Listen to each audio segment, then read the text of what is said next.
कौशल्याना जागविणारा show. Okay.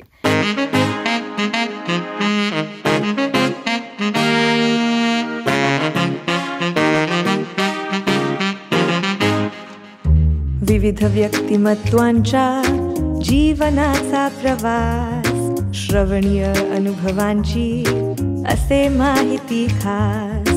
सगळ्यांना हा talk show असे सजग बनवणारा, विजन विस्डमच्या अगदी जवळ नेणारा. माइंडाच्या कौशल्यांना जागविणारा शो. माइंडफुल हा टॉक शो. माइंडफुल हा टॉक शो. माइंडफुल हा टॉक शो.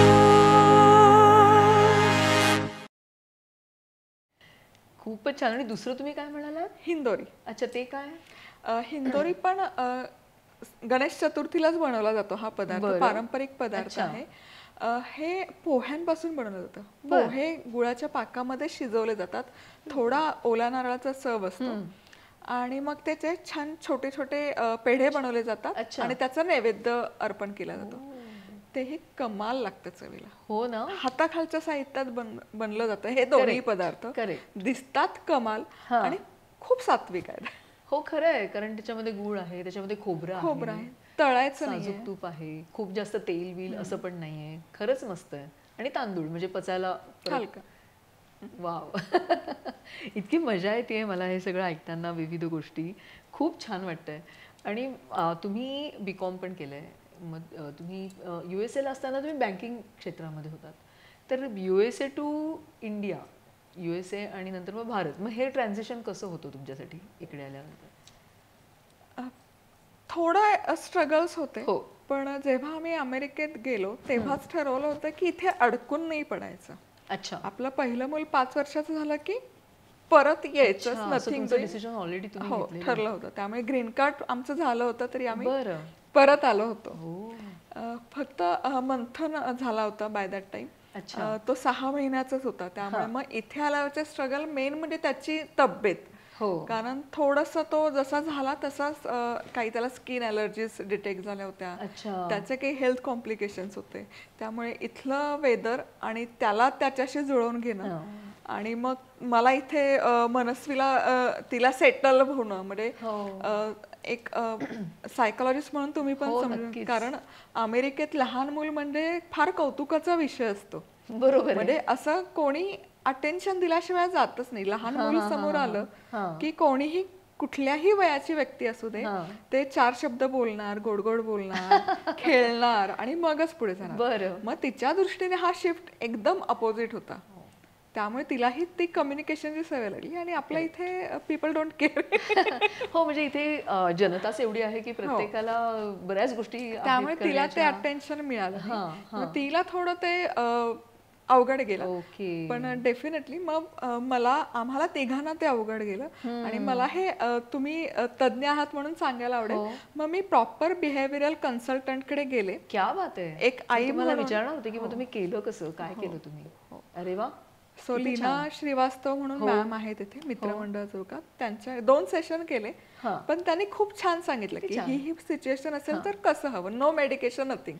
फक्त एक काउन्सिलिंग डॉक्टर आणि आईमध्ये. तुम्ही हे सांगताय मला इतकं छान वाटतंय. आणि माझ्या बऱ्याचशा इंटरव्ह्यूज मध्ये ना बऱ्याच जणांनी खूप दिलखुलासपणे मनमोकळेपणाने ह्या गोष्टींवरती बोललेत. म्हणजे त्यांच्या अशा प्रकारच्या सिच्युएशन्सच्या बाबतीमध्ये किंवा ते कसं थेरपिस्टची कशी त्यांनी मदत घेतली.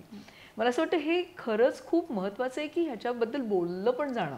म्हणजे सगळ्यांना असं समज असतो की आपल्याला काही झालं की आपल्याला आता पर्याय फक्त सायकॅट्रिस्ट आहे आणि जायचं, मेडिसिन घ्यायचं आणि बस, आता पर्याय नाही उरला काही.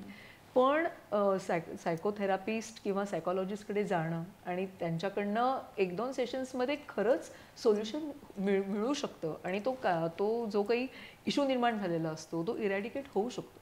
किती छान तुम्ही सांगताय. Thank you so much for sharing all this information with us. आणि काही नाही ना, देर इज नो मेडिकेशन. बस तुम्हाला काउन्सिलिंग थ्रू ते समजून घ्यायचं की अगदीच म्हणजे आता मुलगा जरा हट्टी होता.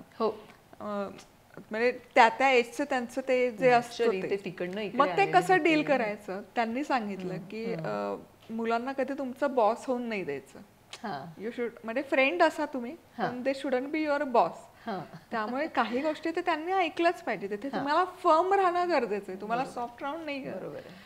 मग आणि हे मग त्याचे कॉन्सिक्वेन्सेस काय होतील हेही त्यांनी सांगितलं की हे तुम्ही अँटिसिपेट करा की तो रडेल, तो लोळेल, उलटी करेल, गोष्टी घडणार, हे सगळं घडणार आहे. पण तरी तुम्ही शांत राहायचं. आणि तसं झालं, एकदा दोनदा इन्सिडेंट झाले, पण त्यानंतर तो सेम प्रॉब्लेम त्याने कधी क्रिएटच केला नाही. हा किती ड्रास्टिक आहे. करेक्ट.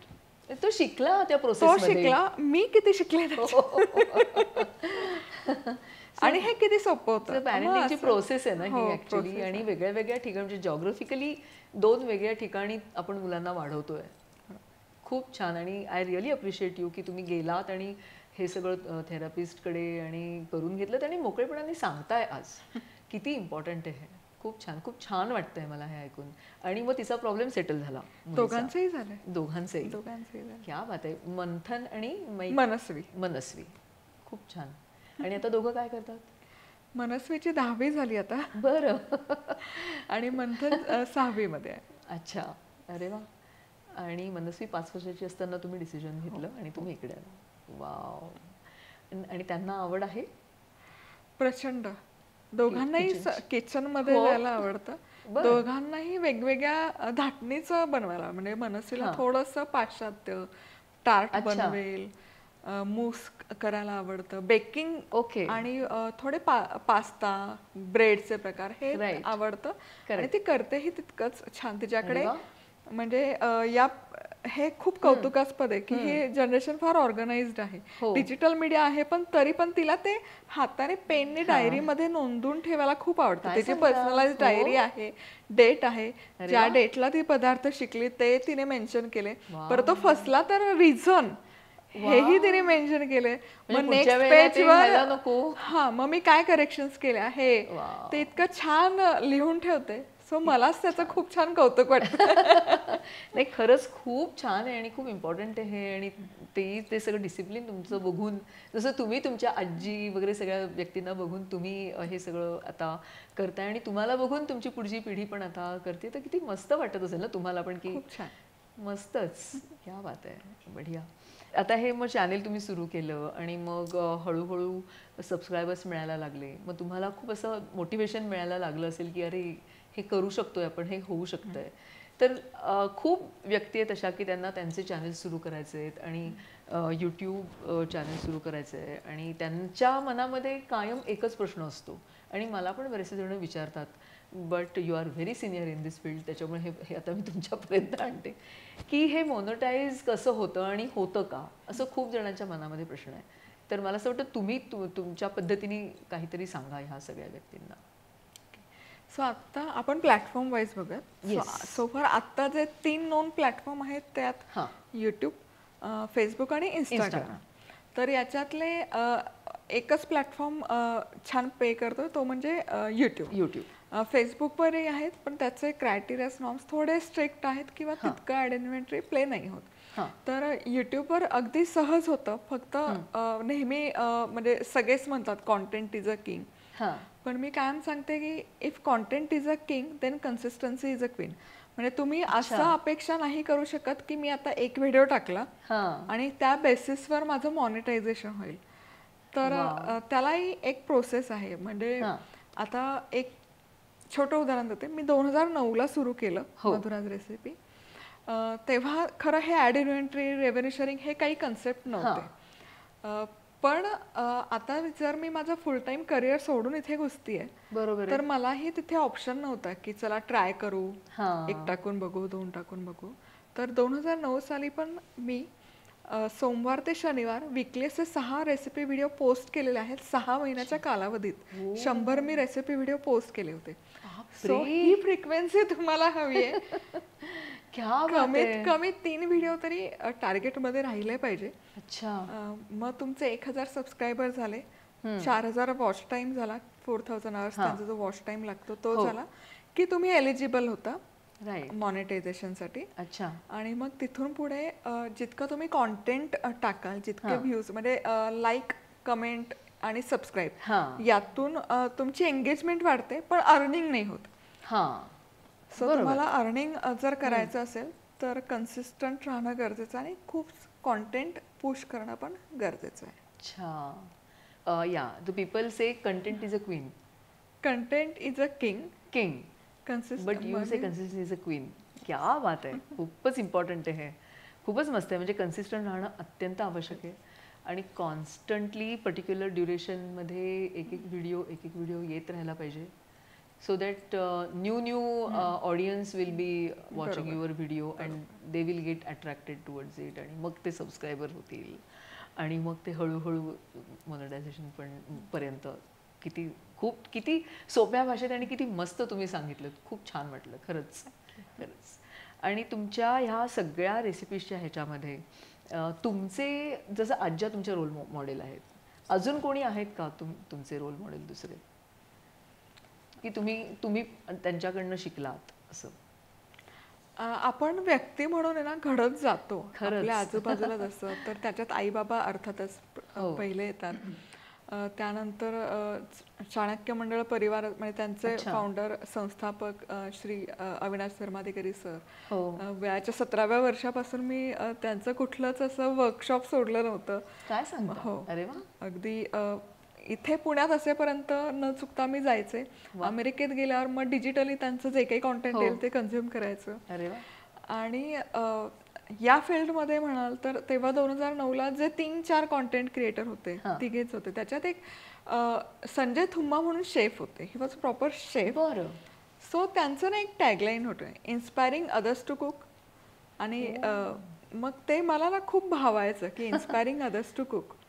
आणि मग त्यातून खरंच मी इन्स्पायर झाले आणि ही माझी जर्नी सुरू झाली. सो किती छान ना, मस्तच. खूप मज्जा येते मला आणि इतक्या छान गप्पा होत आहेत आपल्या. तर असा पण एक प्रश्न आहे की खूप बिझनेसेस करतात आहेत लोक. म्हणजे मी बघते कोविडपासनं तर खूपच जास्त व्यक्ती ॲक्टिव्ह झाल्या आहेत यूट्यूबवरती. प्रत्येकाला आपलं चॅनल सुरू करायचं आहे, आपला बिझनेस त्यांना सुरू करायचा आहे, वाढवायचा आहे. तर काय सांगाल ह्या सगळ्या व्यक्तींना, म्हणजे यूट्यूब चॅनेल आणि त्यांच्या बिझनेससाठी त्यांनी काय करायचं की जेणेकरून त्यांचा बिझनेस वाढेल आणि मॉनिटाईज होईल? म्हणजे एक जर 10 वर्षांपूर्वीचा आपण जर पिरियड बघितला तर पहिले कॉमर्स म्हणजे पहिले प्रॉडक्ट लॉन्च करावं लागायचं. हो. त्यानंतर कम्युनिटी बिल्ड करायची आणि मग कॉन्टेंट पुश करायचं कम्युनिटीला एंगेज ठेवण्यासाठी. म्हणजे कॉमर्स, कम्युनिटी आणि कॉन्टेंट असं होतं. तर आता ते पूर्ण प्रोसेस रिव्हर्स झाली आहे. आता कॉन्टेंट आहे, तुमची कम्युनिटी बिल्ड होते आणि मग तुम्ही प्रॉडक्ट लॉन्च करा, तुमच्या कम्युनिटीला सर्व करा. राईट. त्यामुळे एक तुमच्याकडे तुम्ही कॉन्टेंट क्रिएशनमध्ये एक कम्युनिटी किंवा तुमचा एक व्ह्युअर बेस जर तुम्ही बिल्ड केला तर ते खूप बिझनेसच्या दृष्टीने खूप छान जातं. आणि एक खूप छान उदाहरण मी कायमच येते की डीपी म्हणून एक आहे, धनंजय पवार, इचलकरंजीचे. बरं. तर त्यांचं सोसायटी फर्निचर म्हणून एक शॉप आहे तिथे फर्निचरचं. तर ते कॉन्टेंट क्रिएशन मध्ये म्हणजे त्यांचा तो फुटफॉल किती वाढला. म्हणजे पश्चिम महाराष्ट्रातले जे कोणी आता कोणाला फर्निचर घ्यायचं तर ते प्रेफर तिथेच करणार. त्यानंतर त्यांनी त्यांचे ब्रँड लॉन्च केले, चहाचा ब्रँड लॉन्च केला, त्यानंतर त्यांनी साडीचा ब्रँड लॉन्च केला आणि ते सक्सेसफुली त्यांनी तो एक्सपांड केला, ग्रो केला. सो ही ताकद आहे डिजिटल मीडियाची. आणि कायम चॅलेंज असतं ना जेव्हा तुम्ही प्रॉडक्ट एखादं आणता की त्याचं मार्केटिंग, त्याचं प्रमोशन. तर हे सगळे प्लॅटफॉर्म फ्री आहेत. बरोबर. इंस्टाग्राम आहे, फेसबुक रील्स आहेत, युट्यूब शॉर्ट्स आहेत. तर हे फ्री आणि याचा रीच मिलियन आहे. सो त्याचा टर्न अराउंड पण तितकाच छान आहे. त्यामुळे डेफिनेटली म्हणजे बिझनेस जर तुम्हाला करायचा असेल तर नथिंग लाईक दिस फील्ड, यूट्यूब चॅनल. क्या बात आहे. वा. म्हणजे एकतर हा ॲडवाईस तुम्ही देताच आहे की तुम्ही डेफिनेटली तुमचं प्रॉडक्ट ठरवा आणि यूट्यूब चॅनल सुरू करा आणि रिव्हर्स म्हणजे आधी तुमची कम्युनिटी तुम्ही तयार करा, डेव्हलप करा. म्हणजे तुमचं जे काही प्रॉडक्ट असेल ते आधीच पॉप्युलर झालेलं असेल. क्या बात आहे. खूपच मस्त. मजा येते खूप एक एक एक ऐकताना आणि हे करताना. तर आपण एक आपला सेगमेंट आहे की माइंड ऑर हार्ट. म्हणजे आपण थिंकिंग जास्त करणार त्या पर्टिक्युलर सिच्युएशनमध्ये की फिलिंग्स. असा एक तो सेगमेंट आहे, तर तो आपण आता करूया. माइंड और हार्ट, राईट. तर नवीन रेसिपी शोधताना काय मदतीला येईल तुमच्या जास्त, थिंकिंग की फिलिंग? थिंकिंग. ते कसं? अभ्यास करावा लागतो. हां. कारण जर मला आता 15 वर्ष मी करते, हां. तर या प्रोसेसमध्ये एक गोष्ट लक्षात आली की आपले जे मराठमोळे पदार्थ आहे, जर मला ही संस्कृती लोकांपर्यंत पोहोचवायची आहे, तर त्या पदार्थांचे शिकण्याचे स्रोत फार कमी आहेत. आणि त्याचं हवं तसं डॉक्युमेंटेशन झालं नाही. तुम्ही बिर्याणी म्हणाल किंवा बाकी काही क्युझिन म्हणाल, तर त्याचं डॉक्युमेंटेशन छान झालंय, छान नरेट केलंय, पण तो दर्जा समहाऊ मराठी पदार्थांना झालेला नाही. मग ते जर फाइंड आउट करायचं असेल तर त्यामागे खूप सारं वाचन आलं, मग ती थॉट प्रोसेस आली, बराच रिसर्च करावा लागतो. रिसर्च करावा लागतो. एक पदार्थ आपलं संत साहित्य आहे, त्यामध्ये बऱ्याच पदार्थांची नोंद आहे जे ऍज इट इज आपण बनवतो. बरं काही माहित नसेल तर मग त्यामागे काय असेल, मग ही एक थिंकिंग प्रोसेस आहे असं मला वाटतं. पण म्हणजे हे एक याच्याबद्दल. पण जेव्हा कॉन्टेंट क्रिएशन होतं तेव्हा मग फिलिंग ऑफकोर्स वर्क होतं. म्हणजे पाऊस पडतो तर I don't need to think की मला भजी तळायची. ते असोसिएशन आहेच. पाऊस पडायला लागला की ऑटोमॅटिकली भजी येतच आपल्या ह्याच्यामध्ये. क्या बात आहे, मस्त. फॅमिलीच्या सोबत असताना काय होतं जास्त? आपलं हार्ट जास्त मदतीला येतं की आपलं मस्तिष्क जास्त मदतीला येतं? हार्ट. म्हणजे ते म्हणतात की हृदयातून पोटातून हृदयाकडे मार्ग जातो, सो ते तसंच आहे. पण ऍट द एंड म्हणजे आता जेव्हा तुम्ही म्हणजे काम करत असतात किंवा खूप साऱ्या गोष्टी मॅनेज करत असतात, तेव्हा थिंकिंगही खूप सारं लागतं. कंटिन्युअस ते करत राहावं लागतं आणि कुठेतरी मग एक बॅलन्स साधावा लागतो या सगळ्या गोष्टींचा. ऍक्च्युली क्या बात आहे, मस्त. आणि कमर्शियल बाजू सांभाळताना आधी काय इनिशिएट होतं, थिंकिंग की फिलिंग? थिंकिंग. अभ्यास तेच महत्वाचं आहे. म्हणजे एक आधी तो विचार सुरू झाला पाहिजे, मग त्याच्या जोडीला फिलिंग येतं. ओके, वा. आणि आता पुढचं असं आहे की चुकून झालेली तारेवरची कसरत सांभाळताना काय होतं? मग ते काही असेल, पदार्थ बनवताना महत्त्वाची गोष्ट सापडली नाही, किंवा व्हिडिओ करण्याच्या गडबडीमध्ये फ्लाईट चुकली, एखाद्या कार्यक्रमाला जायला थोडासा उशीर झाला, any kind of a situation असेल, तर अशी तारेवरची कसरत करताना आधी काय मदतीला येईल, विचार की भावना? विचारच. कारण सिच्युएशन थ्रू जायचं असतं, तेव्हाची जी चिडचिड असते ती चिडचिड कंटिन्यू नाही करू शकत. नाही, त्याच्यावर ओव्हर करून पुढे ओव्हर थिंक करावं लागतं बऱ्याचदा. आणि अगदी ते कसं करता तुम्ही, तुमची ती काय प्रोसेस आहे? छान उदाहरण आहे. माझी मुलं एकाच शाळेत जायची आणि स्कूल बस येईपर्यंत खेळायचे ते. म्हणजे एक मुलगा खूपच लहान होता, एक 5-6 वर्षापूर्वीची गोष्ट आहे. तर ते हाईड अँड सीक खेळत होते आणि तेवढ्यात बस आली आणि मंथन कुठेतरी जाऊन लपलं. मनस्वी बसमध्ये चढली. ड्रायव्हर काका नवीन होते, तिने सांगायचा प्रयत्न केला पण ते थांबले नाही, त्याला सोडून गेले. बरं. पण फॉर्च्युनेटली मी त्या दिवशी घरी होते, शूट सुरू होतं आणि छान असं दिवाळीचं गणपतीचं कांदा लसूण विरहित थाळीचं घाट घातलं होतं. मग आता माझ्याकडे 2च ऑप्शन होते, त्याला एकतर घरात ठेवून काम कंटिन्यू करायचं किंवा अर्धा पाऊण तास काढायचा, त्याला ड्रॉप करायचा आणि शांततेत काम कंटिन्यू करायचं. चिडचिड झाली, डेफिनेटली चिडचिड झाली, त्रागा झाला. मग त्या सिच्युएशनला काही कन्सर्न रेस करणं गरजेचं असतं की असं तुम्ही, आता मी होते म्हणून ठीक आहे, पण माझ्या पश्चात माझ्या घरी कोणी नसतं, कोणी नसतं, त्याने कसं मॅनेज केलं असतं. त्यामुळे जे फ्रस्ट्रेशन करायचं ते निघालं 5-10 मिनिटात मॅनेजमेंटवर. बरोबर, दॅट इज नेसेसरी. आयांसाठी मला असं वाटतं की स्कूल मॅनेजमेंट हा एक प्लॅटफॉर्म आहे फ्रस्ट्रेशन रिलीज करायचा. अरे वा. घरी आला पण ते वेंट आउट पण तुम्ही, मला वाटतं तुमच्या त्या एका काय म्हणूया क्रिएटिव्ह पद्धतीने केलं असणार. आणि मग घरी आल्यावर मी काम सुरू केलं. पण ते बाय दॅट टाइम मला कॅमेरा समोर आहे तर ती मी मधुराज रेसिपीज आहे. हो ना, काय ना मस्त. म्हणजे इकडे हा रोल, इकडे हा रोल. आणि हे स्विच करावेच लागतात.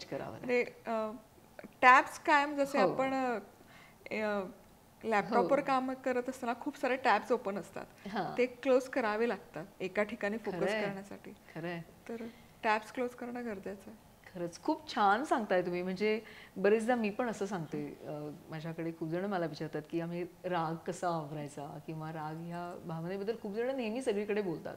तर मी त्यांना म्हणजे हे सांगितलंय तुम्ही, मी हेच सांगते, म्हणजे एका वाक्यामध्ये सांगते की पारा चढला ना की तुम्ही पॅशनकडे वळा. जे तुम्हाला काढायचं ते सगळं, म्हणजे बाकीच्या व्यक्तींवरती तो राग न काढता तुमच्या पॅशनवरती जो राग काढायचा तो काढा. मग तुम्हाला काय तुमचं पॅशन असेल, तुम्ही 10 पदार्थ जास्त बनवा किंवा तुम्ही काय अजून काही किलोमीटर जास्त पळा किंवा व्हॉटेवर. पण ते केल्यानंतर ऑटोमॅटिकली एक असा पॉईंट येतो आपल्या ह्याच्यामध्ये की आपल्याला आपोआप त्याचं रिअलायझेशन व्हायला लागतं की हां, yes, now again hormones are releasing, they are healthy and they are started helping us. असं होतो तो एक पॉईंट. नक्की. खूप मजा येते. खूप छान तुम्ही सांगताय आणि इतकं मोकळेपणाने बोलताय ना, तर हे खूप छान वाटतं मला. नाही तर बरेचशा जणांना असं वाटतं की ह्या सगळ्या विषयांवरती मी कसं बोलू, म्हणजे राग येणं हे मी कसं सांगायचं किंवा ह्या गोष्टींबद्दल लोक नाही बोलत. आणि मला असं वाटतं हे बोललं गेलं पाहिजे या विषयांवरती. जर तुम्हाला पुन्हा बँकिंग सेक्टरमध्ये संधी मिळाली आणि मोठी संधी मिळाली तर एकतर तुम्ही काय कराल, काय डिसिजन घ्याल, आणि ते डिसिजन घेताना अगेन थिंकिंग और फिलिंग काय मदतीला येईल? Definitely thinking. बँकिंग आयुष्यभराची कमाई बँकेत आणि डेफिनेटली थिंकिंग खूप सारं. पण हे सगळं सोडून जाताना फिलिंग असणार, सोडताना तर फिलिंग असणार, हर्ट होणार. पण नाही, म्हणजे एखादी काम जर हातात घेतो तर ती जबाबदारी पेलण्याची पण कुवत नाही, ती कुवत लागते. मग मला ते परत सक्षम स्वतःला बनवावं लागेल, ती सगळी शिकावे लागेल. कारण हा जो इतका मोठा गॅप आहे, बँकिंग क्षेत्र खूप आता पुढे गेलंय, टेक्निकली पुढे गेलंय. सो हे सगळं शिकणं गरजेचं आहे. वाव, म्हणजे करायचं असेल तर अगेन थिंकिंग. वाव, मस्त मस्त. आणि नवीन प्रोजेक्टचं डिसिजन घेताना काय जास्त निवड असेल, ब्रेन और हार्ट? ब्रेन. कारण एक मध्ये असंच एक इंटरव्ह्यू मध्ये उर्मिला निंबाळकर, म्हणजे तिचंही चॅनल आहे, तर तिने खूप छान सांगितलं होतं की जर तुम्हाला व्यवसाय करायचा असेल ना तर तुम्हाला शटर पासून गटर पर्यंत सगळं माहिती हवं. सो तिथे फिलिंग सेकंडरी, पण पहिले मला असं वाटतं की ब्रेन थिंकिंग आधी महत्वाचं आहे. खूप छान तुम्ही सांगताय. म्हणजे मी नेहमी असं म्हणते की थिंकिंग तर आहेच, पण आपल्या ह्या ब्रेनमध्ये पण एक छोटासा आपला इमोशनल ब्रेन असतो आणि तो आपल्याला कॉन्स्टंट मदत करत असतो आणि विविध मेसेजेस ॲक्च्युली आपल्याला मिळत राहतात जेव्हा कोणत्या तरी इमोशनला आपण सामोरं जातो तेव्हा. तर हे खूप छान आहे की येस, थिंकिंग तर आहेच, प्रश्नच नाही. आणि मला असं वाटतं की येस, तुम्ही एक खरंच खूप असं खूप छान थिंकिंग करणाऱ्या आणि त्या प्रोसेसमधनं स्वतःला ग्रूम करणाऱ्या अशा व्यक्ती आहात. आणि त्याच्यामुळे तुम्हाला माहिती आहे की तुमच्या फिलिंग्सला तुम्हाला कुठे ठेवायचं, तुमच्या थॉट्सला तुम्हाला कुठे ठेवायचं आणि सामोरं कसं जायचं येणाऱ्या सिच्युएशनला, हे खूप तुम्हाला खूप छान माहिती आहे ह्या सगळ्या अनुभवामुळे, असं मला वाटतंय.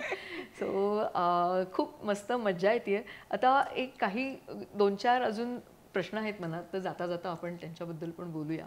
की एकतर ह्या सगळ्या रेसिपीज आहेत, सगळं आहे, कॉन्स्टंट तुमचे कंटेंट तुमचे क्रिएट करत असता, यूट्यूब चॅनलवरती टाकत असता, पण त्याच्या व्यतिरिक्त पण तुमचे काही छंद असतील, तर ते काय, ते आम्हाला ऐकायला आवडते. वाचन करायला मला आवडतं. बरं, अरे वा. हो. सो हे जे पदार्थ एक उलगडत जातात ते वाचना थ्रूच होतात. की उंदलकला आहे, हिंदोरी आहे, काही पुस्तकं रेफर केली तर त्याच्यात नावं येतात. मग त्याचं ओरिजिन शोधायचं किंवा याची रेसिपी कुठे मिळेल, मग ते रेफरन्स लावून ते पुस्तकं आणायची. मजा येत असेल ना? खूप मजा येते. आणि मग त्या कधी अशा व्यक्ती मिळतात का की अरे ह्यांच्याकडे आपल्याला शिकायला मिळेल तर आपण एक्सप्लोर करूया तिकडे जाऊन, असं कधी झालंय? होतं. हो, इनफॅक्ट म्हणजे तो एक माझा अजेंडा आहे की कदाचित येत्या काही वर्षात इम्प्लिमेंट की अभ्यास यात्रा एक स्टडी टूर्स करणं गरजेचं आहे. खूपच छान कॉन्सेप्ट आहे. थोडंसं सांगा ना अजून त्याच्याबद्दल. स्टडी टूर्स म्हणजे हेच की महाराष्ट्रातल्या खेडोपाडी जाऊन तिथे घरोघरी जाऊन छान वयस्कर महिला असतील, लोक असतील, तिथली खाद्य संस्कृती शिकणं. अरे वा. आणि मग त्याचं डॉक्युमेंटेशन करणं. वाव, म्हणजे वेगळ्या प्रकारचा स्टडी टूर असेल हा असा. हो, खाद्यपदार्थ स्टडी टूर. मस्तच, मजा येईल. आम्ही नक्कीच वाट बघू त्याची लवकरच. मला असं वाटतं मे बी म्हणजे मी करते, पण खूप चॅलेंजेस आहेत त्याच्यामध्ये. कारण जेव्हा वयस्कर व्यक्तींशी आपण संवाद साधतो ना, तेव्हा ते अजिबात कम्फर्टेबल नसतात. बऱ्याच जणी अशा असतात की त्यांना नाही शेअर करायचं असतं, त्यांच्या सिक्रेट रेसिपीज असतात. That's their USP.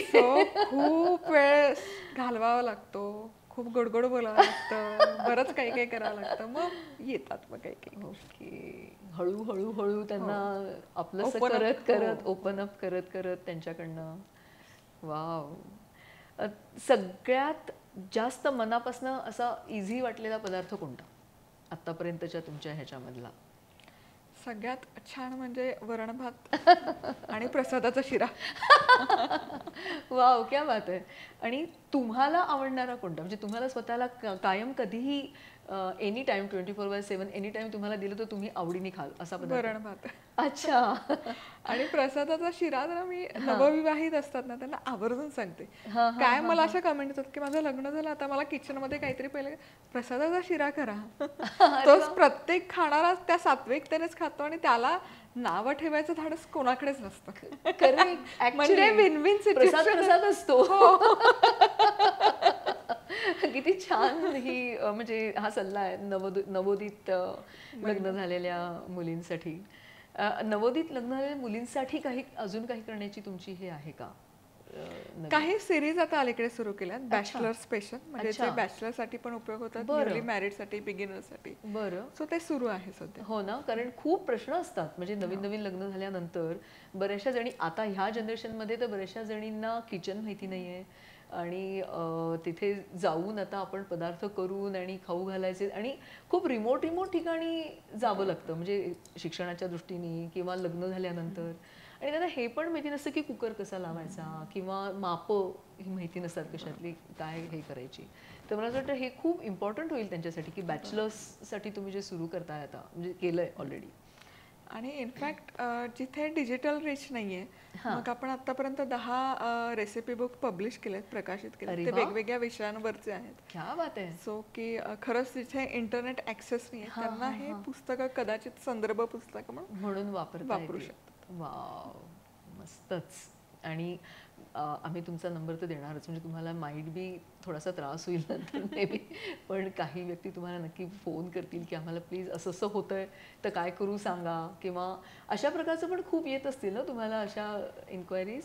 मेल्स येतात. हो ना. स्पेसिफिकली लॉकडाऊन मध्ये हे खूप यायचं की इंस्टाग्रामवर क्वेश्चन आन्सर की हे असं होतंय, मग मी मुलाचं काय करू, मुलीचं काय करू.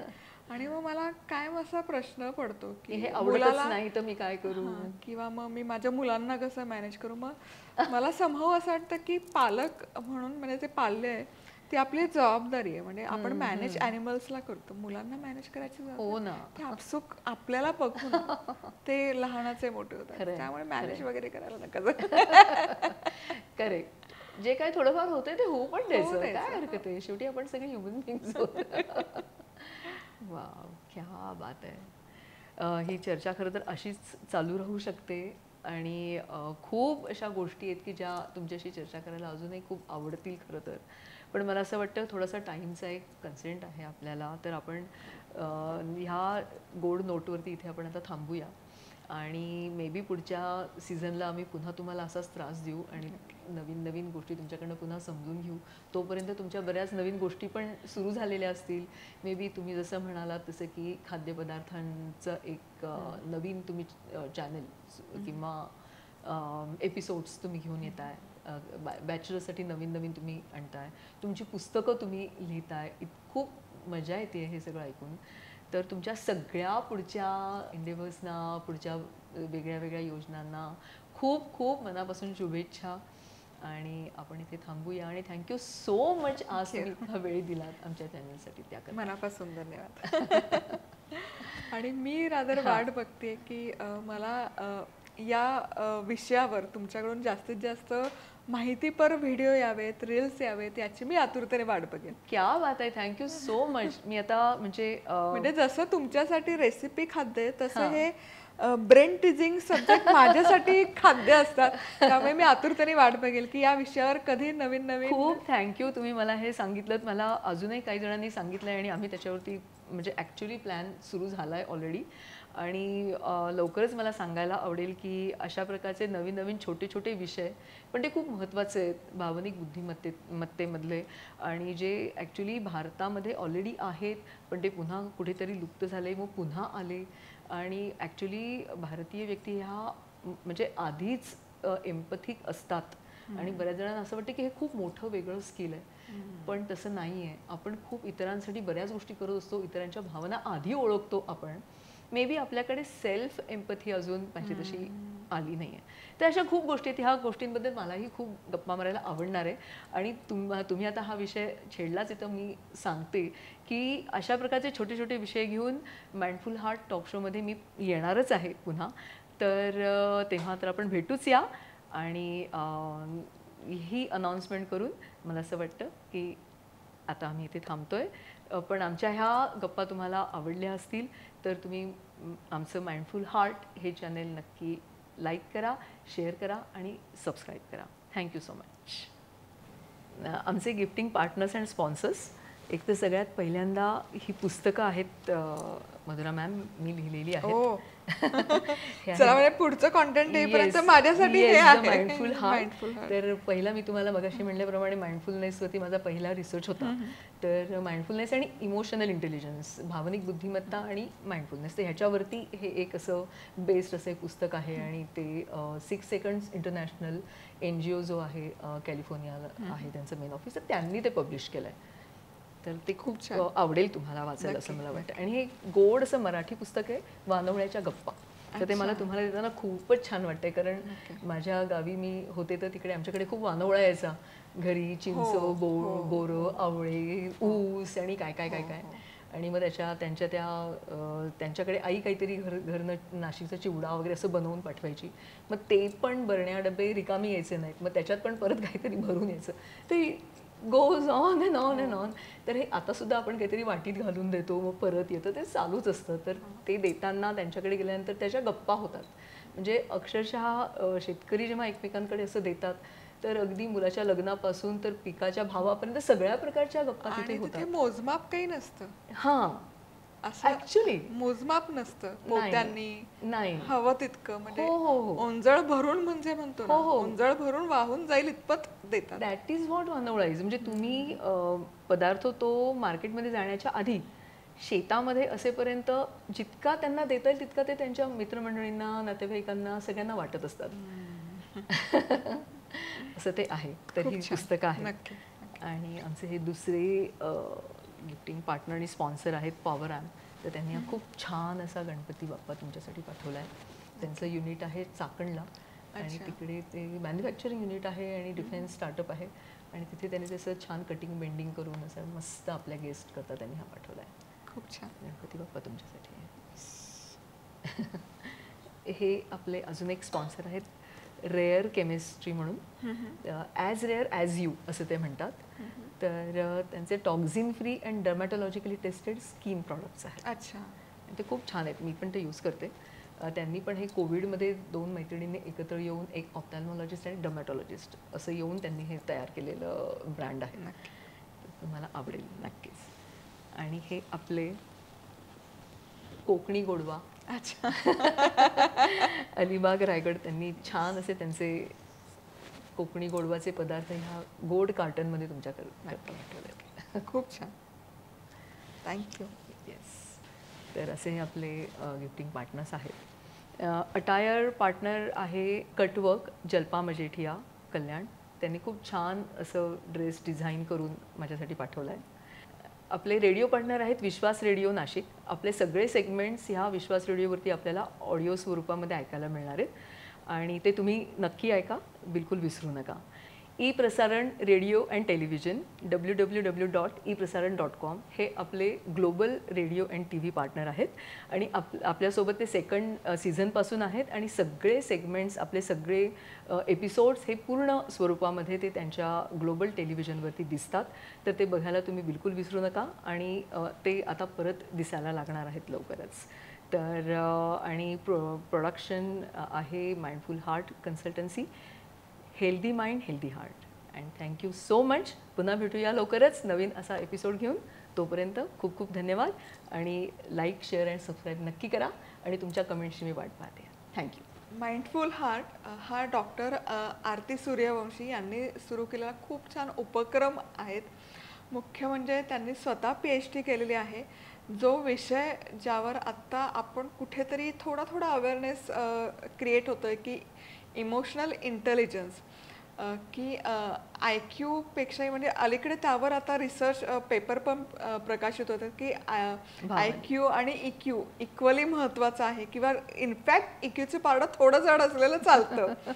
आणि हे अनेक वर्षांपूर्वी त्यांनी या विषयामध्ये हात घातला, त्यावर PhD केली आणि त्यानंतर अनेक वर्ष यामध्ये कार्यरत आहेत. कॉर्पोरेट ट्रेनिंग त्या देत आहेत.